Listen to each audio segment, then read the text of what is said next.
এখন সকাল 9টা বাজে আর সবাইকে খেতে দিয়েছি। তো বুঝতেই পারছেন অনেক দিন পর আমি ছুটি নিলাম। আর আজকে ওয়েদারটা মোটামুটি ভালো আছে, জানি না এখন আবার মেঘ করছে, একটু আগে রোদ উঠেছিল। আজকে যদি ওয়েদার ভালো থাকে বিকালবেলায় ইচ্ছা আছে কারোর বাড়িতে যাওয়ার, ভিডিও করতে।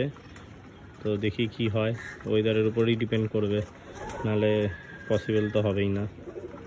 বৃষ্টির মধ্যে কেউ পায়রাও দেখাবে না আর আমারও যাওয়াটা পসিবল হবে না। তো এখন এই মিল্ক সেকশনগুলোকে খেতে দিয়ে দিয়েছি, অলমোস্ট খাওয়া হয়ে গেছে। তো আর ভাবছি একটু আজকে গামলায় জল দিয়ে দেবো স্নানের জন্য, কারণ এদের তো এমনিতে ছাড়া তেমন হতো না, বৃষ্টির জলেও ভেজেনি আর স্নানও করিনি। তো আজকে রোদ উঠেছে, মা সবাইকে বের করে দিয়েছে। এই যে শিলাগুলোকে এখানেই রেখেছি একটু ট্রিটমেন্ট করার জন্য, আর এখানে দোয়া শাকগুলো আছে, আর এদেরও সবাইকে বের করে দিয়েছি। এই সবুজ শাকগুলোটা একটু শরীর খারাপ হয়েছিল, ওষুধ দেওয়ার পর একটু ঠিক আছে আগের থেকে।